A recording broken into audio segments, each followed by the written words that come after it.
soy Diana Seminario y estamos al final del día. Y lo último a esta hora,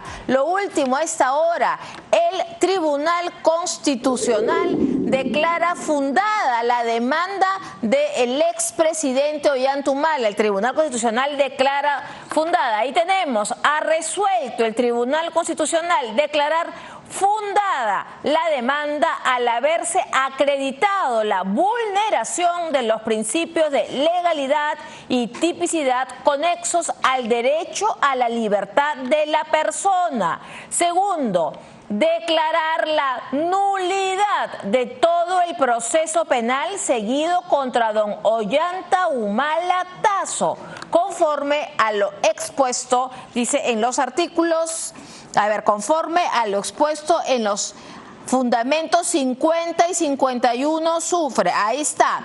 Entonces, Ollanta Humala, el Tribunal Constitucional declara la nulidad de todo el proceso. ¿Quiénes firman esta resolución del TC? Los magistrados Domínguez Haro, Morales Arabia, Gutiérrez Tixe, Ochoa Cardich, Hernández Chávez, y el ponente ha sido el doctor Domínguez Haro. Así que con esto se declara la nulidad de todos los procesos seguidos contra Ollanta Humala. Hay que recordar que él tiene actualmente una sentencia por los aportes de campaña y lavado de activos. Entonces, ¿esto qué va a pasar? Saldrá en libertad Ollanta Humala en breve. Más adelante estará con nosotros aquí Al Final del Día el doctor Julio Espinosa, abogado de Ollanta Humala para este tema, y él nos dará todos los detalles de lo que significa esta decisión del Tribunal Constitucional. ¿Tendremos en los próximos días al presidente Ollanta Humala en libertad? Esa es la gran pregunta. Así que, por lo pronto, el Tribunal Constitucional ha decidido declarar la nulidad de los procesos de Ollanta Humala, pero es concretamente el proceso por el que él tiene una sentencia condenatoria. Entonces, esa es la situación. Ollanta Humala y los abogados expusieron que ellos estaban acogiendo a las mismas razones por las que el Tribunal Constitucional declaró la nulidad del caso Cócteles de la señora Keiko Fujimori y del partido Fuerza Popular. Así que esa es la situación a esta hora. Lo último, el Tribunal Constitucional declara fundado el recurso presentado por Ollanta Humala y la nulidad de sus procesos.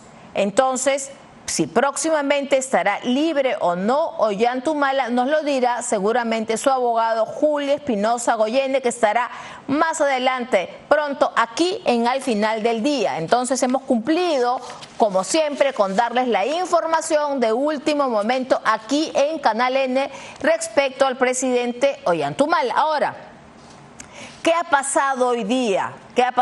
Si usted creía que ya había visto todo con el Congreso anterior que terminó la semana pasada y asumió el nuevo Congreso, pues se ha equivocado, porque resulta que un diputado de Juntos por el Perú, Julián Pérez está detenido en flagrancia. ¿Por qué? Por una supuesta agresión física y psicológica a su expareja.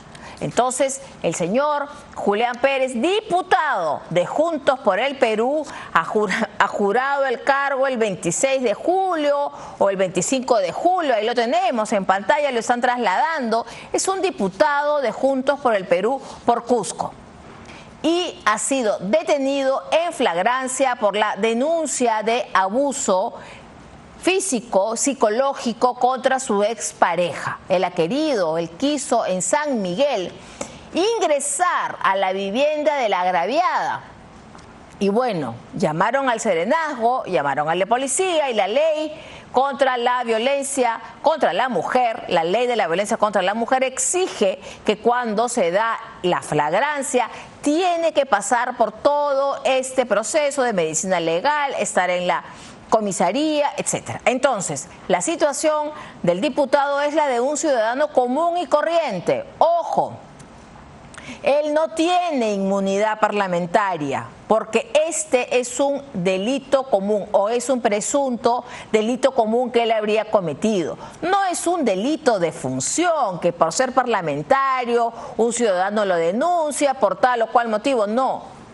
Este es un delito común. Por lo tanto, la inmunidad o la presunta o supuesta inmunidad parlamentaria al señor no le alcanza y tiene que ser tratado y juzgado como un ciudadano de a pie, común y corriente. Así que esa es la situación del diputado de Juntos por el Perú, Julián Pérez Malqui. Así que ahí está Julián Pérez Malqui, que ha estado en medicina legal, se encuentra en medicina legal, él ha sido trasladado tras su detención.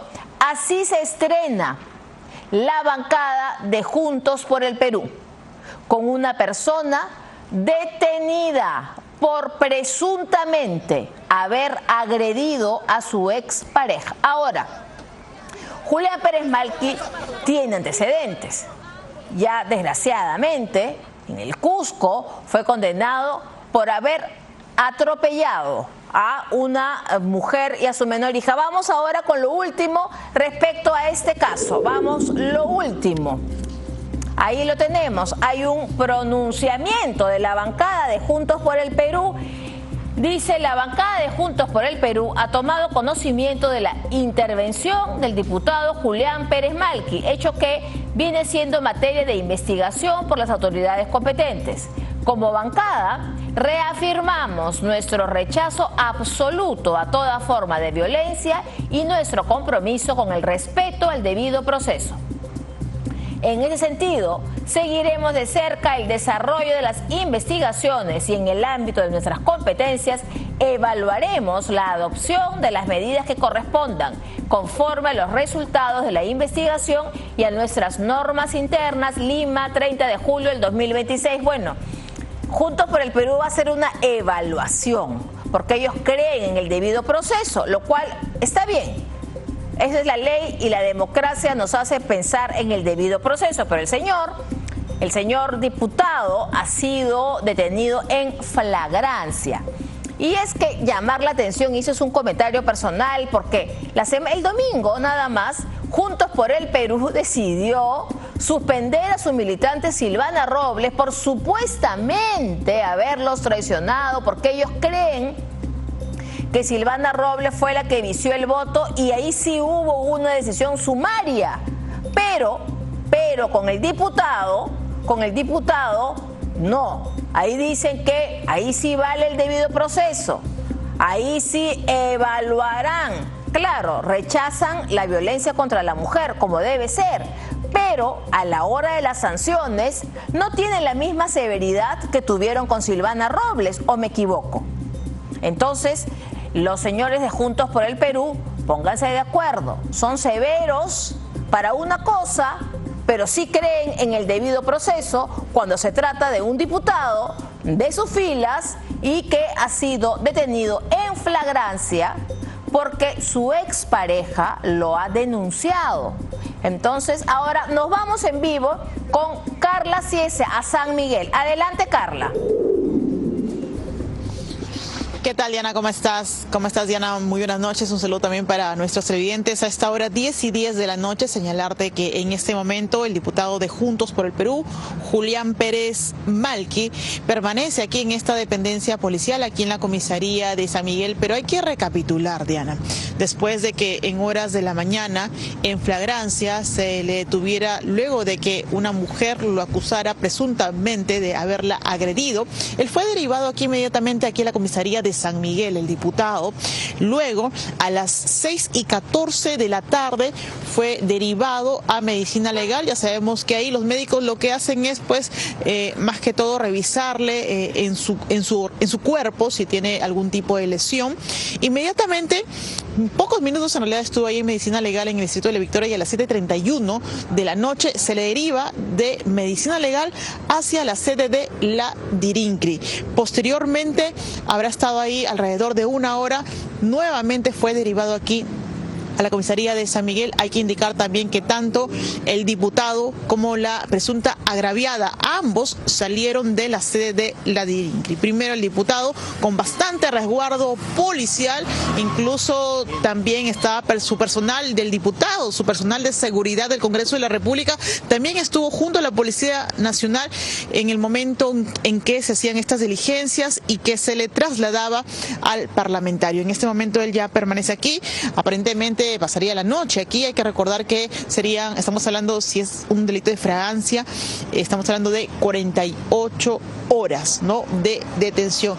Es la información que te podemos actualizar, y recordar también que en el 2016 y en el 2023 él también ha tenido otro tipo de sentencias. En 2016 un familiar lo denunció también por agresión, en el 2023 por falsa declaración, y como ya es de público conocimiento, lo que más ha marcado en su pasado, hace 2 años, él fue acusado de atropellar a una madre de familia con su pequeña hija, y por eso él estuvo en prisión 10 meses, ¿no? Se le acusaba de este hecho. Y hoy nuevamente, Diana, ya siendo una autoridad, él es protagonista nuevamente de un caso de violencia. Dentro todavía se encuentran realizando diligencias y está también su abogada. Vamos a volver en cualquier momento con eventuales declaraciones. Contigo en Estudios Centrales. Bueno, gracias, Carla. Lo que sí está claro es que el señor diputado tiene todo un prontuario. Es decir, ha estado en la cárcel 10 meses, ha sido condenado por la violencia contra un familiar y ahora con violencia contra su expareja. Eso es un prontuario. Eso es un prontuario. Pero el señor ya fue elegido diputado, ya juró, ya tiene su curul y está en la bancada de Juntos por el Perú, que está evaluando lo que van a hacer. Bueno, y ahora, cambiando de tema, pero también tiene que ver algo con Juntos por el Perú, pero este es un tema judicial. También, otra vez, el Tribunal Constitucional hoy ha tenido un pronunciamiento. ¿Qué ha dicho el Tribunal Constitucional? El Tribunal Constitucional dice que se encuentra habla de Pedro Castillo y ha resuelto, el Tribunal Constitucional ha resuelto declarar improcedente la demanda de habeas corpus que había presentado su defensa por el delito el tema por el que está preso. ¿Qué dice el Tribunal Constitucional? Dice que a la fecha el recurrente, o sea Castillo, se encuentra restringido en su libertad personal en virtud de una sentencia condenatoria emitida en primera instancia y ha sido finalmente condenado por el delito de conspiración para rebelión y no por el delito de rebelión, que era el objeto de cuestionamiento del presente habeas corpus. Y bueno, y dice que por estos fundamentos el TC, con la autoridad que le confiere la Constitución Política, ha resuelto declarar improcedente la demanda de habeas corpus. Este fallo del TC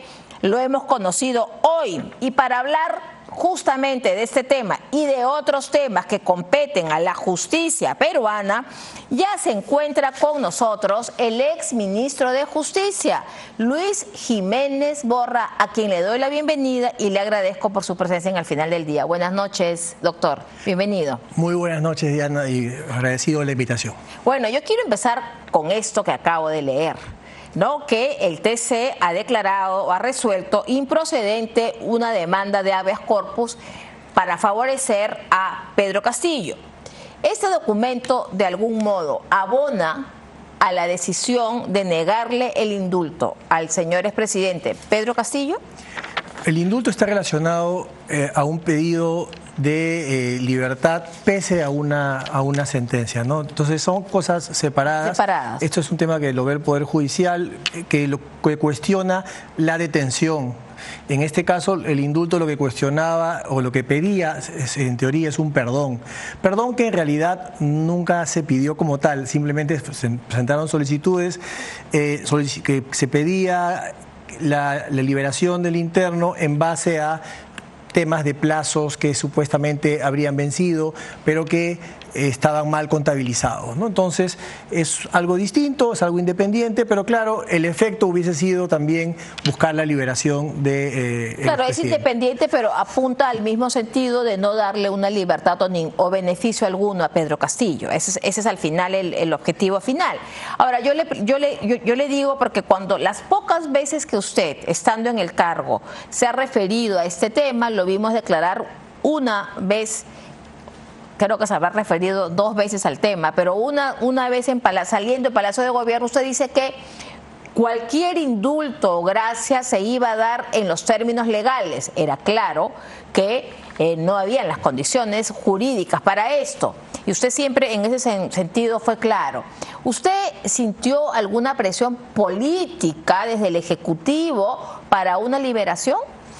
Presión ha habido, no del Ejecutivo directamente, pero sí, evidentemente, que te presenten 17 solicitudes continuamente. En la última semana entraron 3, inclusive por parlamentarios.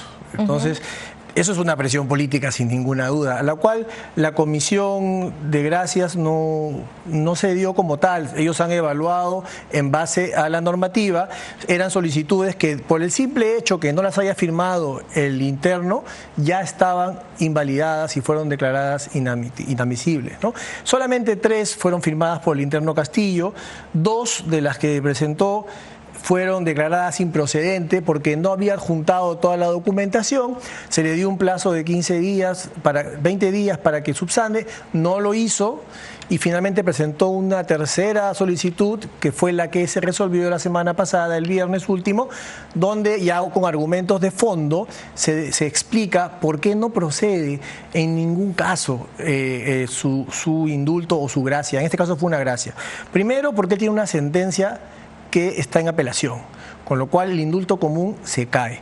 Y en el tema de la gracia no se ha excedido el doble del plazo de la investigación porque al haber tenido justamente esa primera sentencia se entiende que ya ha habido un hito y a partir de ahí se vuelve a contar el plazo y no se ha excedido. Eso es lo que la Comisión ha interpretado, ha señalado y por eso es que también fue declarado improcedente este último pedido y ya con eso se cerraron, no existen más solicitudes hasta la fecha de indulto o gracia, ¿no? Ahora usted habla que sí, sin duda que 17 pedidos son una presión política. Ahora, que un candidato en concreto como Roberto Sánchez ponga como tema de campaña el indulto a Pedro Castillo y que un ex candidato como Jorge Nieto ponga como tema de reconciliación un indulto a Pedro Castillo, ¿usted también lo tomaba como una suerte de presión, estas dos posiciones? Indudablemente plantear un escenario político, porque estamos hablando de tomar una decisión que es jurídica con un criterio político, y eso no puede ser.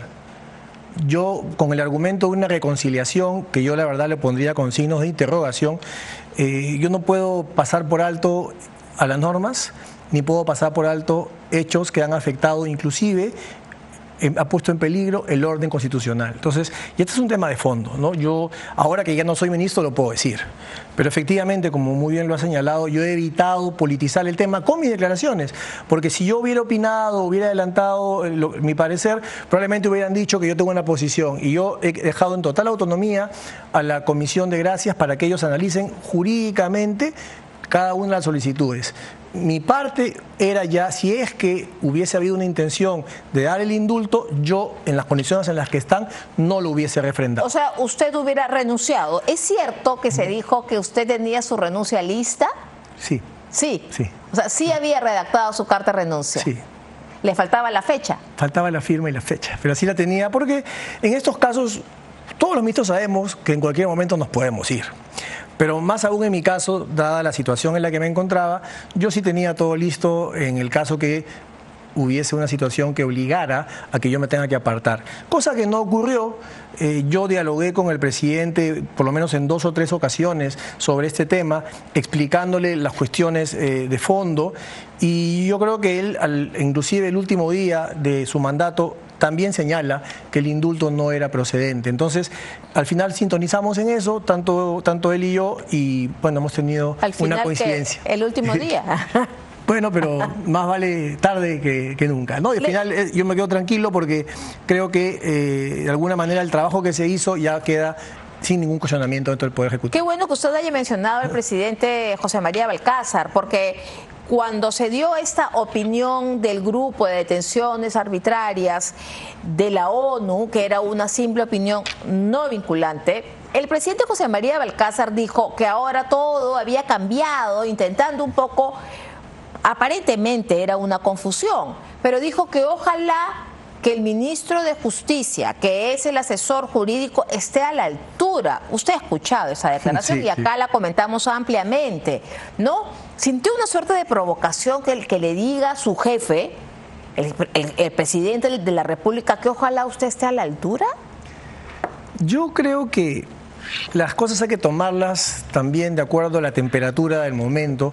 Yo entiendo que el presidente ha estado bastante presionado también, constantemente, al igual que me ha pasado a mí, a la misma Comisión de Gracias, ¿no? Y quizás él ha tratado un poco de decir lo que además es cierto. El tema está en el Ministerio de Justicia, no está en Palacio de Gobierno. Es más, los pedidos llegaban a Palacio de Gobierno y eran derivados al Ministerio de Justicia. Entonces, yo entiendo que él ha estado bajo mucha presión y yo por ese lado no lo tomo como algo personal, y en todo caso me parece que no yo, sino el Ministerio estuvo a la altura. Ahí sí, eso ya es casi una respuesta al presidente Balcázar. Sí, estuvo a la altura, dice usted. Me parece que el Ministerio estuvo a la altura resolviendo el tema legalmente, de acuerdo al Estado de Derecho, al orden constitucional, al punto que no ha habido ningún cuestionamiento en ese orden por la decisión tomada. Ahora, en este gobierno es un tema cerrado, evidentemente. Ya los 17 pedidos fueron cerrados, no hubo más. ¿Usted cree que en esta administración que empieza, presidenta Keiko Fujimori, ministro Ernesto Álvarez de Justicia, habrá un nuevo intento? No me sorprendería. Conociendo la temperatura que ya la ha vivido por dentro. No me sorprendería que haya intentos, pero que tendrían, la verdad, una partida de nacimiento ya que sería casi de defunción. En la medida que la situación no cambie, que los hechos no cambien, no tendría por qué cambiar la resolución o el fallo de una comisión. Mientras que la sentencia no sea firme o mientras que no haya transcurrido el plazo para pedir una gracia, pueden pedir, si quieren, 17 solicitudes más, pero la respuesta tendría que ser la misma y no podría aceptarse una gracia. La respuesta tendría que ser la misma. Doctor Jiménez, me permite, porque hoy día es un día de últimos minutos. Por favor, doctor, claro, lo último, el Tribunal Constitucional aclara al Poder Judicial respecto a Vladimir Cerrón. ¿Qué resuelve el TC? Integrar la parte resolutoria, etcétera, de fecha del 3 de julio del 2026, en consecuencia de declarar la nulidad de la resolución 6 de fecha 4 de diciembre del 2025 y la resolución de fecha enero del 2026, y de todos aquellos actos, resoluciones que resulten contrarios a la sentencia constitucional emitida, ustedes recordarán, la semana pasada. Entonces, ¿qué dice? Remítanse los actuados al juez de ejecución del habeas corpus a fin de que proceda conforme a sus atribuciones y de cumplimiento cabal a la sentencia constitucional de fecha 3 de julio. Y entonces firman Domínguez Aro, Morales Sarabia, Gutiérrez Tixe y Hernández Chávez, los magistrados firmantes. ¿Por qué? ¿Por qué? Porque el Poder Judicial había dicho que la sentencia del tribunal no era ejecutable. Entonces, lo que ha hecho el tribunal es una aclaración y le ordena al Poder Judicial prácticamente que se ejecute. Tenemos también la publicación de una periodista que explica o interpreta esta situación. La periodista, vamos a publicar ahora, la periodista del Comercio, Karen Barbosa, ha dicho que Vladimir Cerrón podrá salir de la clandestinidad porque el TC responde al Poder Judicial ante el pedido de aclaración y ordena anular todas las resoluciones judiciales que mantenían medidas de previsión preventiva en caso de presuntos aportes ilícitos a Perú Libre. Entonces parece que este es un caso cerrado. Vladimir Cerrón podrá dejar ahora sí la clandestinidad porque ya el TC le ha dicho al Poder Judicial: cúmplase, ejecútase, y entonces tiene que ordenar la libertad de Vladimir Cerrón y se anula todos los documentos que todavía lo ponían, digamos, en prisión o en pedido de prisión preventiva a Vladimir Cerrón. Eso es lo último que el TC le aclara al Poder Judicial y le dice que tiene que ejecutar la decisión del Tribunal Constitucional. Eso ha sido pues lo último. A esta hora, las 10:25, el TCE le responde al pedido de aclaración y le ordena anular todas las resoluciones judiciales contra Vladimir Cerrón. Por lo tanto, Cerrón Rojas está en capacidad de dejar la clandestinidad. Eso ha sido lo último. Doctor Jiménez, no puedo dejar de preguntarle, lo tengo al frente, ex ministro de Justicia, esas 2 resoluciones en una noche, el Tribunal Constitucional, o 3, con la de Humala, tenemos, ¿no? Pedro Castillo, Ollantumala y Vladimir Cerrón, 3 resoluciones, estoy con el ex ministro de Justicia. Por favor, un comentario, doctor. Bueno, ha habido un cálculo de tiempos para que coincidan 3 expedientes o 3 procesos muy políticos. Los 3 son muy políticos. Estamos hablando de personajes que han alcanzado notoriedad justamente por estos casos. Y más allá del tema de fondo, que habría que revisar ya las resoluciones del tribunal, sí, pues es como que ya una vez han guardado todo para un solo momento y ya lanzar todas las resoluciones al mismo tiempo. Pero yo creo que hay algunas que son más claras que otras, quizás en cuanto a su ejecución, que mejor dicho eran más esperadas, ¿no? Por ejemplo, la de Ollantumala, ¿no? Creo que eso era algo que era casi una evidencia que iba a ocurrir. Otros que de repente llaman un poco más la atención, pero al final es un órgano ¿Cuál le llama usted la atención? ¿La de Cerrón o la de Castillo? La de Castillo, que salga tan rápido, ¿no? Pensé que iba a demorar un poquito más. Bueno, pero pareciera que es para cerrar, o sea, aquí se están cerrando varios capítulos, el de Castillo, el de Cerrón y quizás el de Humala se abre un nuevo capítulo, pero bueno, muchísimas gracias, doctor Jiménez Borra. Ya son 10:27, hemos estado a puro lo último y finalmente ya estamos con estas 3 situaciones. Hacemos una muy breve pausa. Y ya está con nosotros aquí en Canal N el doctor Julio Espinosa, abogado de Ollantumala. Vamos con él. Volvemos.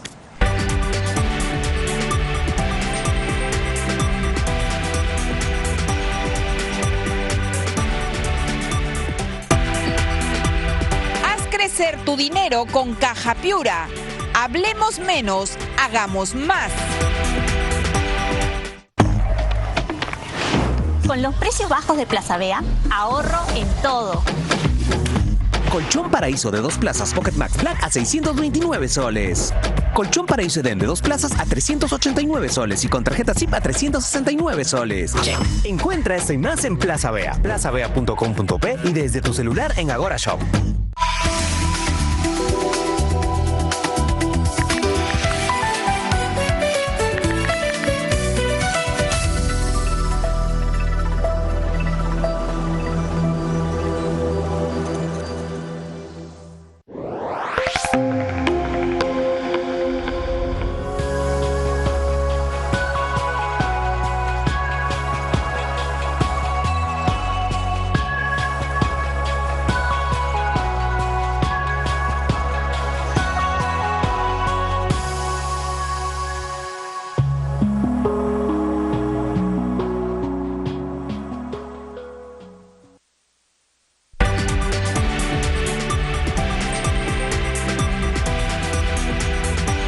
Les dije al principio del programa, estamos con lo último aquí en Al Final del Día, por supuesto, usted se entera.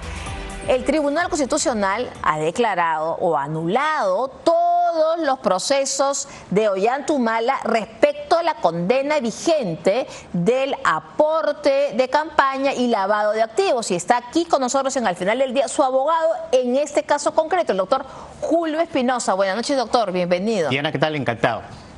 Bueno, doctor, a ver, esta nulidad del TC quiere decir que el expresidente Ollantumala saldrá libre en los próximos días u horas. Por supuesto que sí. Es la consecuencia inevitable, lógica, constitucional, porque el Tribunal Constitucional ha llegado a la conclusión, en este caso, siguiendo sus decisiones anteriores, ha llegado a la conclusión que este caso tiene que anularse en su totalidad, que se vulneró el principio de legalidad al intentar forzar la figura del lavado de activos para un caso que en esencia era o constituían donaciones a campañas electorales y que jamás podía imputarse presunta organización criminal a partidos políticos que intervenían bajo la lógica absolutamente legal de la intervención, que además en el caso del Partido Nacionalista llegó a ganar las elecciones. Entonces su intervención, tanto como partido político en su momento, como la labor no solo del expresidente, de su señora esposa y también de los demás imputados, tiene que ser inevitablemente afectada por esta decisión. Y la consecuencia inmediata, el órgano judicial que actualmente conoce el caso, que es la Sala de Apelaciones, tiene que, en el plazo más corto posible, ejecutar esta sentencia, porque la naturaleza del habeas corpus es esa, la libertad. Exactamente, usted dice que tiene que ejecutarlo en el pronto plazo, pero hay que recordar que la defensa del expresidente Humala presenta este habeas corpus luego del caso Cocteles, es decir, hay un precedente. Así es. Pero hay que recordar que en el caso Cocteles no se ejecutó la medida de inmediato. Pasó primero, la fiscalía dijo no, que hizo una, no diría apelación porque las sentencias son inapelables del TC, pero hizo una acción y pasó al Poder Judicial y recién el Poder Judicial dijo ejecútese, pero pasó buen tiempo. Sí, pasaron un buen tiempo, meses, eso es cierto. Yo he participado también de la defensa del caso Cocteles porque intervine profesionalmente en el caso, pero hay una gran diferencia.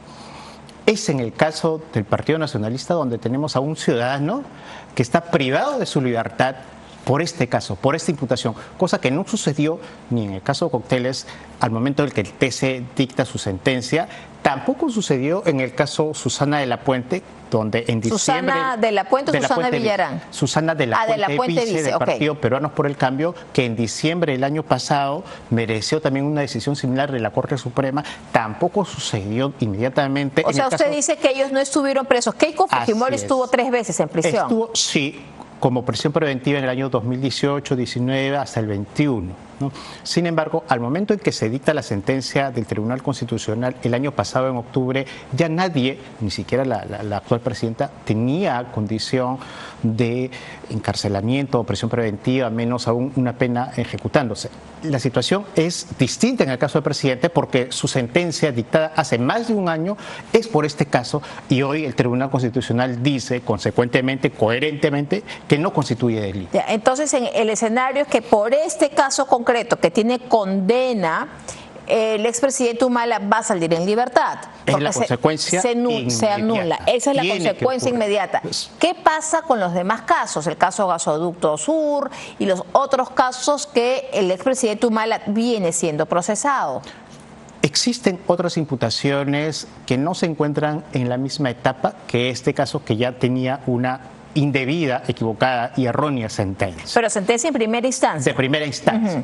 De primera instancia, que estaba todavía en discusión en la segunda instancia. En los otros procesos que has mencionado, los casos se encuentran en una etapa anterior. Por lo tanto, seguirán su curso, seguirá su trámite. Son imputaciones ni siquiera vinculadas a este caso, son imputaciones por casos que has mencionado. Y entonces la Fiscalía tendrá que seguir el trámite del Poder Judicial también. Pero lo que sí es claro que el mensaje, la gran enseñanza que surge de este, como en los casos anteriores de los últimos meses del Tribunal Constitucional, es un gran llamado de atención a la justicia ordinaria. Por supuesto que es deber del Estado perseguir el delito, pero no puede hacerse ni ejercerse esa facultad y ese poder transgrediendo límites constitucionales. Y el Tribunal Constitucional una vez más ha dicho que cuando un hecho no constituye delito es imposible sostener un proceso de esta naturaleza, por eso se está cayendo como una suerte pues de castillo construido sobre el agua. Ahora, ¿cuál es la diferencia entre el caso Cocteles y el caso Ollantumala?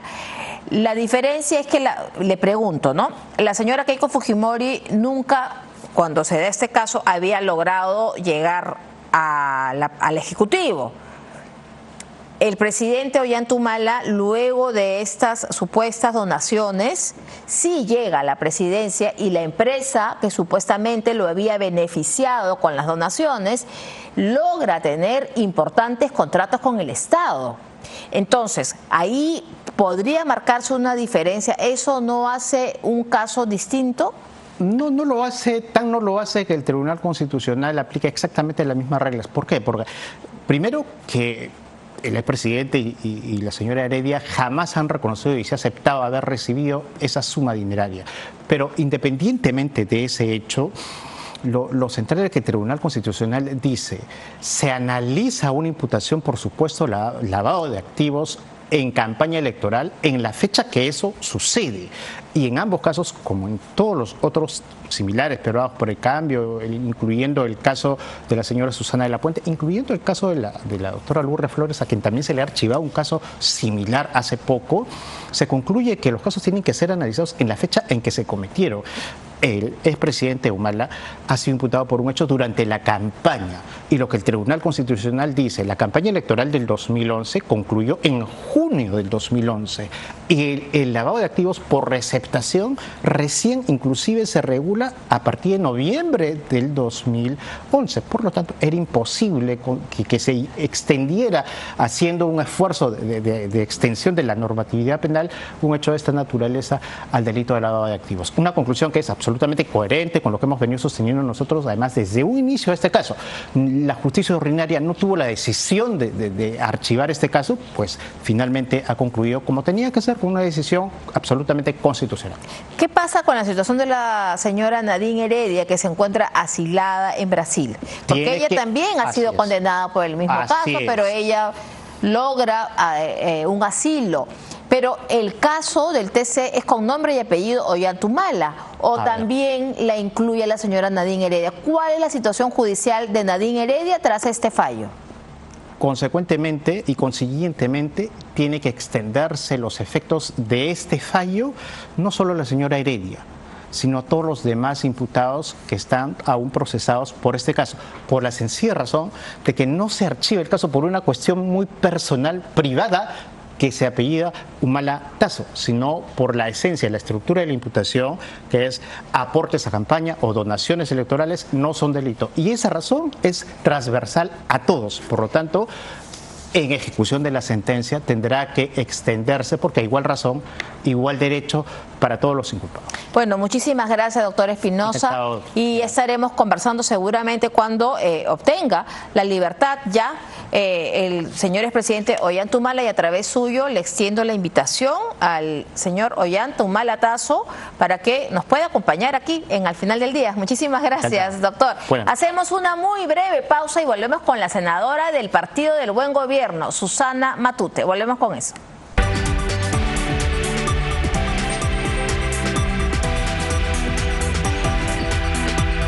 Haz crecer tu dinero con Caja Piura. Hablemos menos, hagamos más. Encuentra el regalo perfecto por el Día del Niño. Las mejores marcas de juguetes a precios bajos todos los días. Moto deportiva Baby Kingdom a 149 soles. Auto Jeep Baby Kingdom a 259 soles y con tarjeta SIP a 239 soles. Encuentra esto y más en Plaza Vea, plazavea.com.p y desde tu celular en Agora Shop.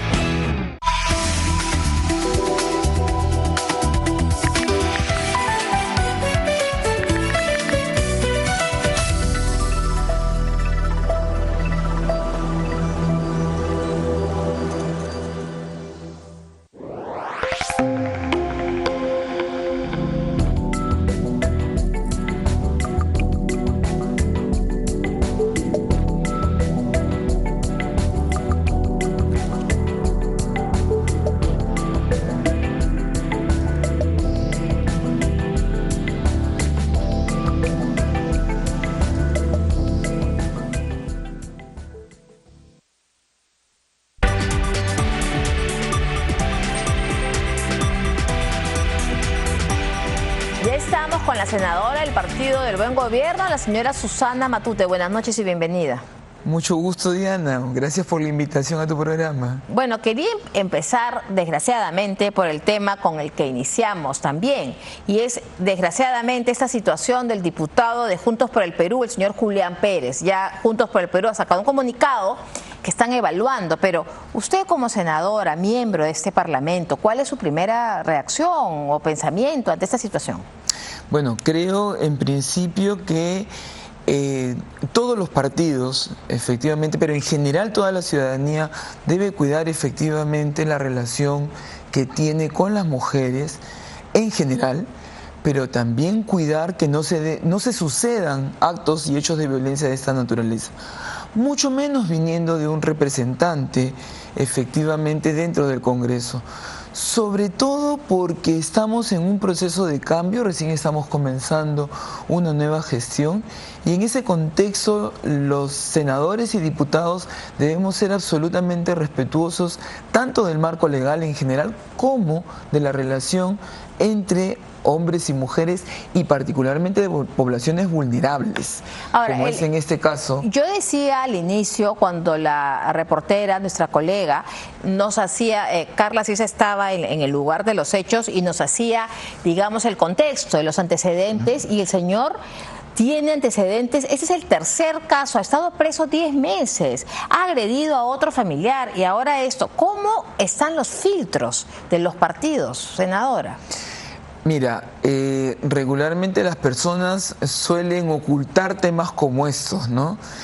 Y la verdad es que debemos ser consecuentes con que no podemos ser permisibles con ningún caso que tenga que ver con violencia.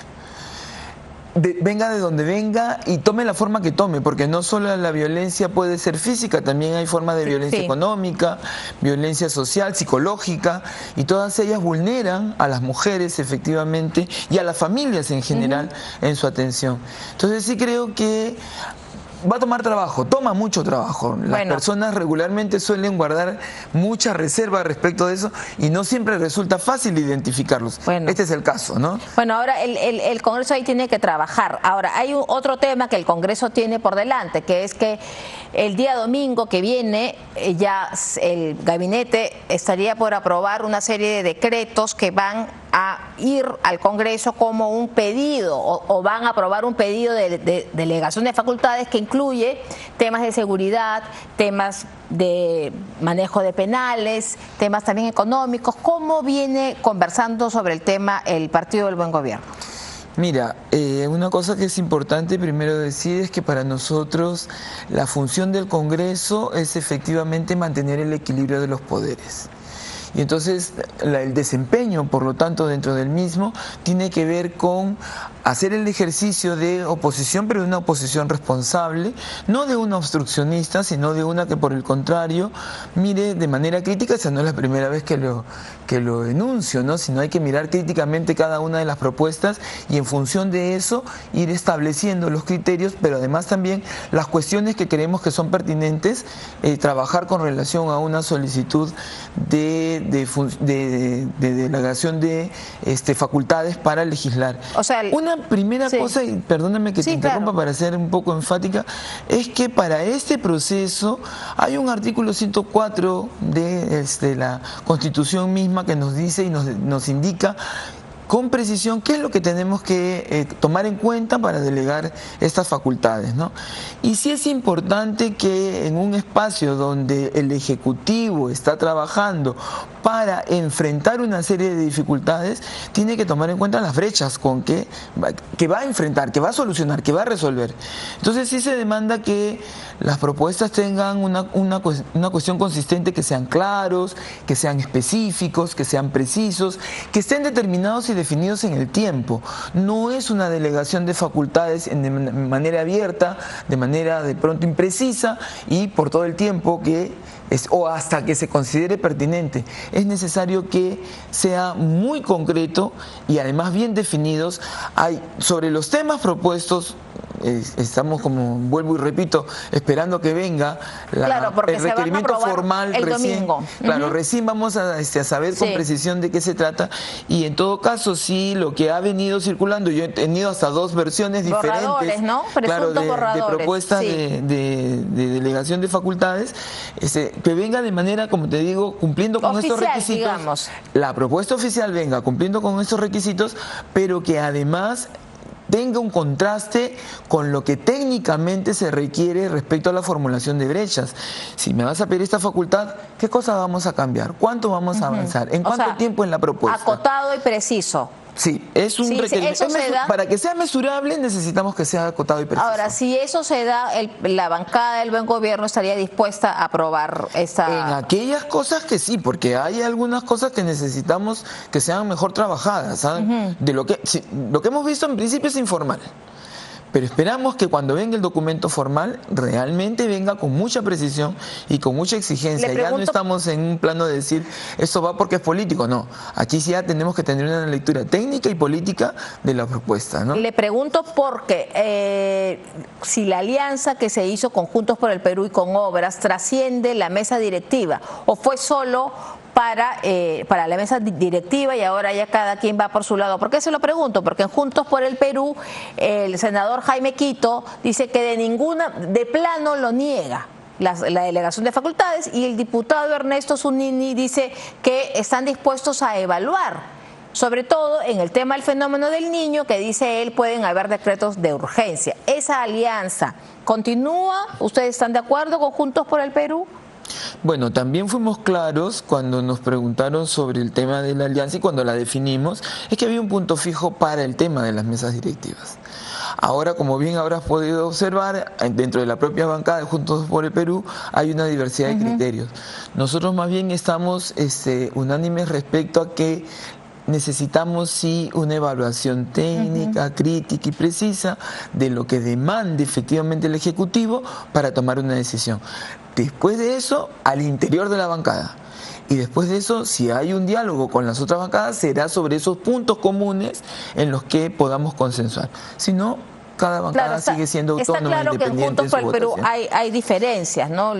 Ahora, en Juntos por el Perú su bandera ha sido el indulto a Pedro Castillo, la libertad de Pedro Castillo. El líder de su agrupación, de su partido, del Buen Gobierno, dijo que un requisito para una reconciliación era que la señora Fujimori encuentre una salida para indultar a Pedro Castillo. ¿Usted está de acuerdo con que un indulto a Castillo que la reconciliación pasa por un indulto a Pedro Castillo? Contribuye, definitivamente. También estamos claros de que hay una parte del país que demanda esa atención. Va a contribuir de hecho, pero no estamos diciendo que sea una atención indiscriminada, que se ajuste a ley. Ahorita no hay ningún pedido. En tanto aparezca el pedido y ese se ajuste a lo que la norma, a lo que la ley permite, nosotros aprobamos y estamos de acuerdo que así ocurra, ¿no?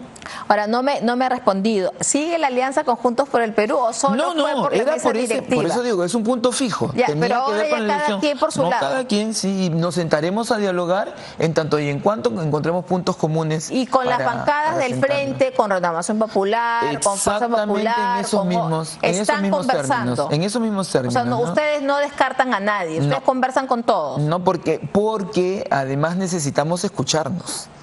Hay mucha violencia y a veces la violencia se expresa en el mismo espacio donde estamos en el Congreso. Entonces sí necesitamos escucharnos de ambos lados. Necesitamos que nos escuchen ellos, pero además también escucharlos a ellos. Entonces sí es necesario dialogar con todas las partes, porque ese es el ejercicio de unir las diversidades, ¿no? Ahora, senadora, en diputados, el presidente de diputados es un miembro fundador del Partido del Buen Gobierno, el general Óscar Reto. Tiene un reto por delante, porque es presidente de diputados y mire cómo empieza, con un diputado detenido. ¿Qué esperar de Óscar Reto? Definitivamente creo que Óscar va a trabajar arduamente porque todos sean representados y porque todos sean escuchados. En el caso del diputado detenido tiene que ver con una decisión y una conducta personal. Y no tengo duda que Óscar va a trabajar porque eso no termine impactando en la imagen de la institución, que no solamente es la Cámara de Diputados, es el Congreso en su conjunto, y tiene que ver además con el principio y con los principios y el ideario que tiene Buen Gobierno. Okay. Gobernar es unir, decimos en Buen Gobierno. Muchísimas gracias, senadora Matute, por estar aquí con nosotros en Al Final del Día y ahora como senadora. Muchísimas gracias. Gracias, Diana. Hacemos una muy breve pausa y volvemos con Antonio Ledesma, que ha sido alcalde de Caracas. Volvemos con él.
Bueno, ya está con nosotros Antonio Ledesma, que como dije ha sido alcalde de Caracas y además un miembro de la oposición al chavismo en Venezuela. Buenas noches, Antonio, y bienvenido. Muchas gracias por la invitación, un saludo a todo el pueblo peruano. Bueno, ha venido además para la asunción de mando de Keiko Fujimori, hay que decirlo, ha sido un invitado, pero las relaciones Perú-Venezuela, el ex canciller Carlos Pareja dijo que con la reapertura de los consulados de Perú en Venezuela era un primer paso para una digamos, una relación abierta otra vez. ¿Qué expectativas tienen ustedes? Bueno, lo que interpreto que quiso decir el canciller Parejo es que hay una apertura de trámites.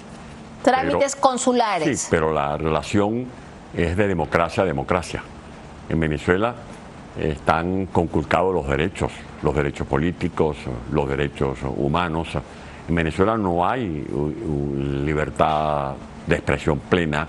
Todavía tenemos más de 500 presos políticos y lo que hay es un reciclaje de la dictadura. Y eso es bueno que lo sepa el pueblo peruano y lo saben los venezolanos, que son millones los que hay aquí. 1,5 millones de venezolanos hay aquí. Claro, el canciller Pareja era claro en decir que él habló con María Corina Machado y que efectivamente una vez que se restablezca, por supuesto, la democracia, habrían relaciones también plenas. Pero respecto a ese tema, la primera semana de agosto, ha dicho Marco Rubio, secretario de Estado, que se va a iniciar el proceso de transición democrática. ¿Esto realmente creen ustedes que es real? ¿Que finalmente habrán elecciones libres en Venezuela? Bueno, los venezolanos tenemos muchas frustraciones con estos procesos de diálogo. Lo hablamos contigo la penúltima vez que estuve en Lima. Nosotros hemos experimentado esta vía de diálogos, 16 diálogos, y quien ha dirigido esos diálogos por parte del régimen es el mismo que va a representar a esta dictadura reciclada, que es Jorge Rodríguez. 16 diálogos, incluido el último, que fue el de Barbados, donde no se garantizó ni siquiera la habilitación de María Corina Machado, a quien no le permitieron participar como candidata presidencial. Y es el mismo régimen que no es que hizo un fraude, sino que se robaron el resultado electoral. Yo decía como ejemplo, permíteme estos segundos, claro, cuando estaba viendo la toma de posesión de la presidenta Keiko Fujimori, que más allá de los debates, de las trifulcas, de la crisis que ha vivido el Perú con estos cambios de presidente, que en Perú Keiko Fujimori, que ganó por un margen estrecho, estaba siendo reconocida como presidenta de la República. En Venezuela, el 28 de julio del año 2024, María Corina Machado y Edmundo González ganaron con más de 40 puntos de ventaja. 40 puntos de ventaja que hubiesen sido 60 o 70 si por lo menos le hubiesen permitido a los miles de venezolanos que están en Perú votar. Más de 5 millones de venezolanos fuimos impedidos de ejercer nuestro derecho al sufragio. En Venezuela no se respeta el mandato soberano, mientras que en Perú fue ungida Keiko Fujimori como la presidenta de todos los ciudadanos de este hermano país. Ahora, María Corina Machado, tras el terremoto, ella estuvo dispuesta a viajar. Se tejieron varias versiones, que Donald Trump le había recomendado que no vaya, y luego que sí vaya, pero al final nunca llegó. María Corina Machado, ¿está cerca de regresar a Venezuela? Sin duda alguna. Ayer tuvimos una larga conversación, yo vine en su representación a la toma de posesión de Keiko Fujimori, y lo que nos dice María Corina en la conversación es su decisión, que no tiene vuelta atrás, de retornar a Venezuela. Se están creando las condiciones, se están articulando las estrategias, las tácticas para su retorno, y que ella presida o retome la lucha con la que estamos comprometidos, que no es otra cosa que en Venezuela se liberen los presos políticos, se pueda establecer un cronograma electoral que tenga como estrategia o como ruta la celebración de elecciones presidenciales, para que los venezolanos nos demos un verdadero gobierno legítimo y democrático. Este anuncio de la primera semana de agosto implica, y repito, que ya pueda volver María Corina Machado. ¿Esa es una fecha que se podría entender que es una puerta abierta a María Corina? Bueno, con este régimen no hay ningún tipo de garantías, porque este es el mismo régimen que hace unos meses prometieron una ley de amnistía, y resulta que todavía hay más de 500 presos políticos. Yo vengo de una reunión con venezolanos representativos de la diáspora y hay gente que quiere regresar, que se sienten agradecidos de toda la hospitalidad que nos han dado los peruanos, pero que tienen su corazoncito allá en la tierrita, que tienen la añoranza de la Venezuela, pero no se sienten seguros porque de una u otra manera, aun cuando no tengan un protagonismo político, se sienten amenazados por un régimen que sigue persiguiendo la disidencia, que sigue aplicando acciones propias de un régimen autoritario, y eso es lo que queremos sustituir. Ahora, ¿cómo se entiende que el régimen de Donald Trump haya pedido inmunidad para Delcy Rodríguez? ¿Cómo se entiende que capturen a Nicolás Maduro? Que uno dijo, bueno, ya, vuelve la libertad, pero como dices, Antonio, sigue Delcy Rodríguez, sigue, digamos, la represión en algunos casos, y lo que hemos visto después del terremoto ha sido clamoroso, ¿no? Bueno, sigue vigente la argumentación del presidente Donald Trump, cuando para justificar la extracción de Nicolás Maduro puso sobre el debate que Maduro no tenía legitimidad de origen porque había robado el resultado electoral del 28 de julio, el que me acabo de referir. En segundo lugar, que el régimen de Maduro era una amenaza para la seguridad de los estadounidenses porque está articulado con cárteles de la droga, con núcleos del terrorismo y con bandas transnacionales que han empañado el gentilicio venezolano, como la banda del Tren de Aragua. Los cabecillas de la banda del Tren de Aragua están en Miraflores. No ha desaparecido esa amenaza. Y este Rodrigato... En Miraflores, el Palacio de Miraflores, en Venezuela. Bueno, sí, correcto, sí. Y este Rodrigato son los mismos que han venido de una u otra manera coparticipando en la destrucción de Venezuela. Nuestro país ha sufrido los embates de 2 terremotos y yo le agradezco, permíteme que lo diga a los peruanos, todas las manifestaciones de solidaridad que han tenido con nuestro sufrido pueblo. Pero es que el verdadero terremoto viene ocurriendo hace más de 27 años, que ha obligado a más de 9 millones de venezolanos a tener que huir de esa espantosa tragedia, y es el mismo régimen que ha saqueado más de 700.000 millones de dólares. Es el mismo régimen del que fueron copartícipes los hermanos Rodríguez, que destruyeron nuestra industria petrolera, que destruyeron nuestra infraestructura, nuestras escuelas, tanto que hoy, al día de hoy, hay más de 1.500.000 niños al margen de la cobertura escolar. Antonio, ¿cómo se explica en este proceso, este diálogo que se ha abierto con la Asamblea del 2015? Se están saltando a Jorge Rodríguez, que es el actual presidente de la Asamblea, porque uno se confunde, dice ya, empezó el diálogo con Estados Unidos, pero con los asambleístas del 2015 que no tienen ninguna vigencia en Venezuela actualmente. Es que hay muchas cosas a las que la gente le busca explicación. Por ejemplo, el año pasado, en el mes de noviembre, por allí, Maduro se ufanaba de que hablaba por teléfono con Donald Trump, y que Donald Trump le había dicho por teléfono que lo invitaba a Washington, y por eso Maduro aparecía bailando en tribuna. Unas semanas después, ese mismo Maduro que hablaba por teléfono con Donald Trump durmió el 3 de enero en una cárcel de Nueva York. De allí que yo estoy convencido que tanto para los Estados Unidos como para el Perú, para cualquier sociedad o gobierno democrático, la mejor alternativa es que en Venezuela pueda brillar el sol de la libertad en las figuras de María Corina Machado y de Edmundo González Urrutia. Bueno, muchísimas gracias, Antonio Ledesma, por tu presencia aquí en Al Final del Día, y bueno, seguramente seguiremos conversando cuando la libertad vuelva a Venezuela también. Gracias. Será pronto. Y hemos llegado así al final de nuestro programa, que ha sido pura noticia de último momento. Muchísimas gracias por acompañarnos esta noche en Al Final del Día. Los espero mañana a las 10 aquí en Canal N. Buenas noches.